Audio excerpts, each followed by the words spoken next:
Steve Rossi here, King of Motown. King of Motown for a night. You know, it's as if I'd never done stand-up comedy before, and you saw me last night, you'd be like, "Hey, man, you should try to go to New York and do it professionally." You know, I'm going to be as honest as possible. I'm not even going to tell myself to shut up because this is the honest thing. I'm deteriorating from lack of stage time. It's not a funny goof. It's not a goof at all. It's stand-up.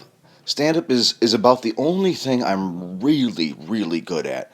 I played piano from the age 4 to age 17. Lessons twice a week, practicing every day. Learned a skill. That's why I learned a craft, learned how to build a skill, learned how to put it together, practicing scales. That it helped with my comedy for sure, and the timing, no doubt. So I know how to build something, a craft. I don't know how to do about anything else, except for landscaping, and you can check the other podcasts for why the job may or may not work if you check out my OCD landscaping podcast. I just being really honest. It's gone on way too long. I'm not sure what to do. I own a condo now in Michigan, so it's like golden handcuffs. I was in New York for almost 9 years, and the day my girlfriend broke up with me, I came home and everything in my apartment was robbed. And no, it wasn't her. She's too goody two shoes. I wish it was her. And I still stayed for half a year. I did not want to leave for the stage time, but I had to. And then I went back 6 more times on the Greyhound randomly, continuing to do more spots, do more spots. I'm always generating material. I have a very fertile mind. Anything on this podcast is only 5 minutes of the hours I record almost every day. I'm not saying it's good. A lot of it's shit, but there's always little rocks and gems I pick out and I throw them in the act. So I'm losing it though. I gotta say, this is as honest as I can be. I'm losing it. I'm losing it. People say, "Steve, are you okay?" No, no. When I do stand up, I have so much new material because I don't get on stage more than like once a month anymore living here. I have so much material, so I write it all out and I set the jokes I want to tell, and I never tell them. I'm always riffing and riffing, and I'm telling you, it works, and it always has worked since I was 21 years old and started in the clubs, and before that in the dorms. Yeah, there's sets I missed or bombed. I remember some awful things I tried to do at a hostel, this all-American hostel where no one spoke English, and I didn't know that while I'm doing my bit, and I'm singing them a song that I thought was funny. Ugh, cringeworthy. One time I drove 7.5 hours to Virginia, bombed, and drove 7.5 hours back. Ugh.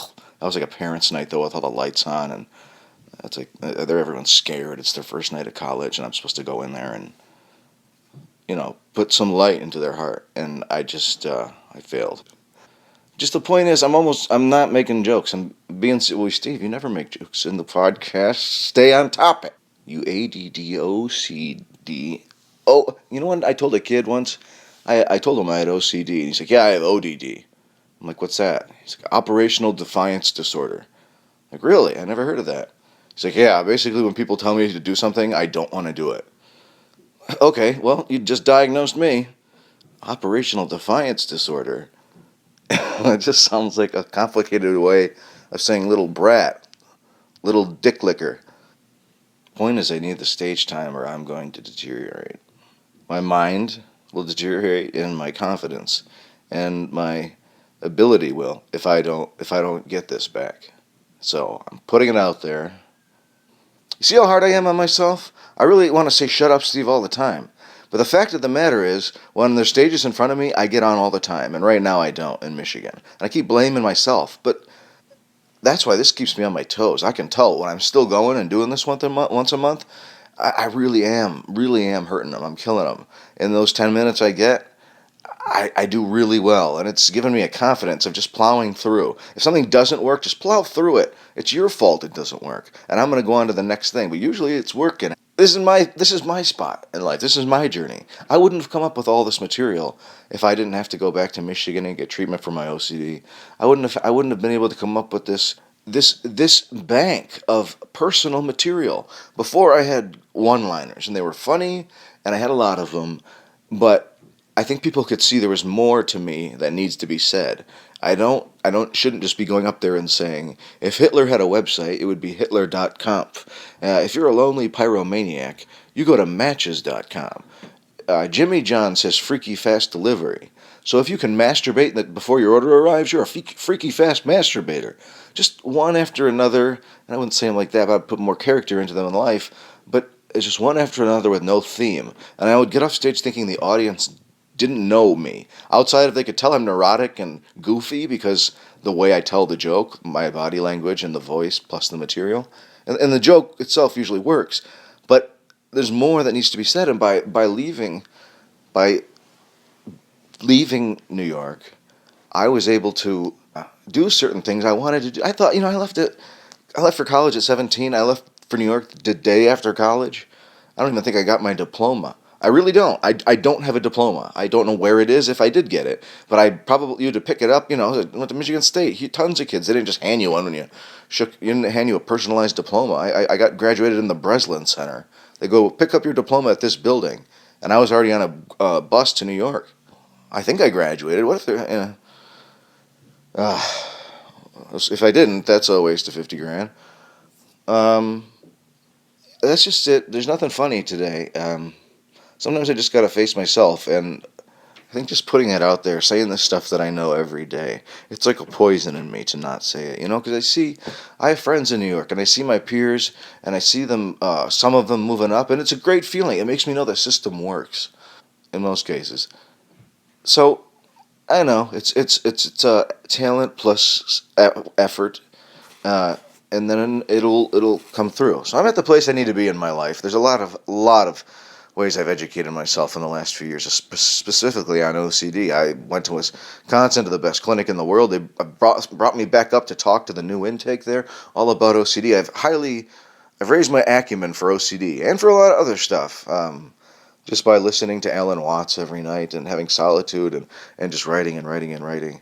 So maybe I'm trying to make myself feel better because if I go back to New York, I just got to go start at the open mics again. But I'm not too worried about that because when I was 21, I said I'd sleep on the streets in New York.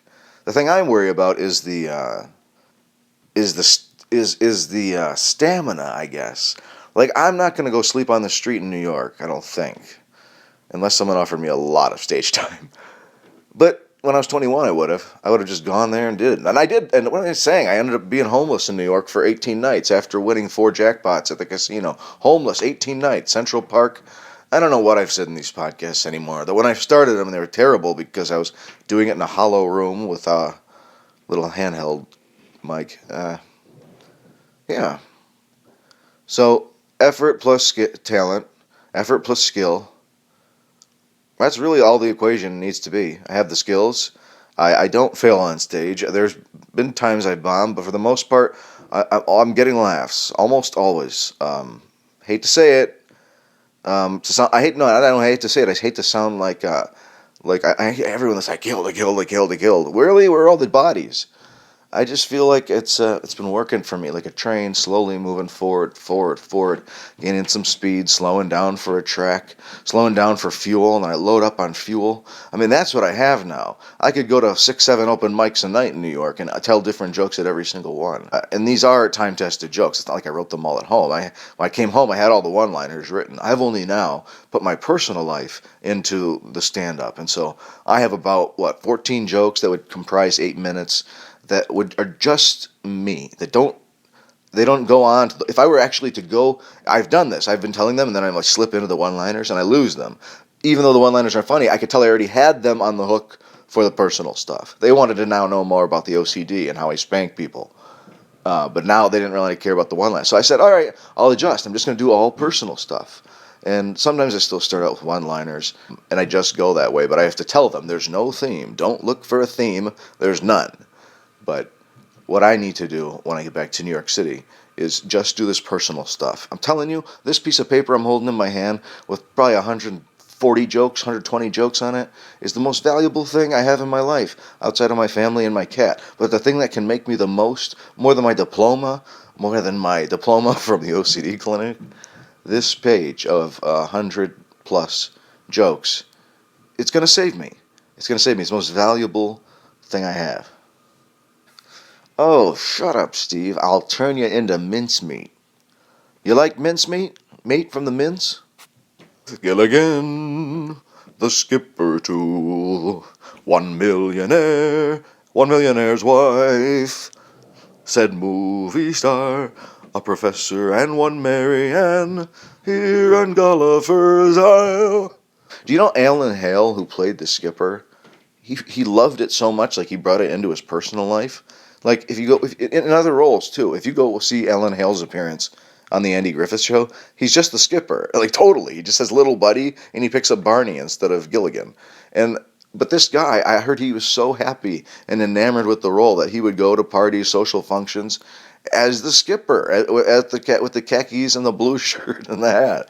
He, I find that amazing. I would love to get a role like that on television one day where it consumes me so much that I take it back out into the real world. Hi, Steve. No, no, no. I'm the skipper. Oh, yeah. Good. What? Fall in. I don't think the skipper ever said fall in. All I picture the skipper doing is really twisting his hat angrily. Was this Gilligan's Island funny? Were there jokes? I remember watching it, but like, were they killed by savages in the end? Did they ever get off the island? Ah, man, don't make me YouTube how Gilligan's Island ended.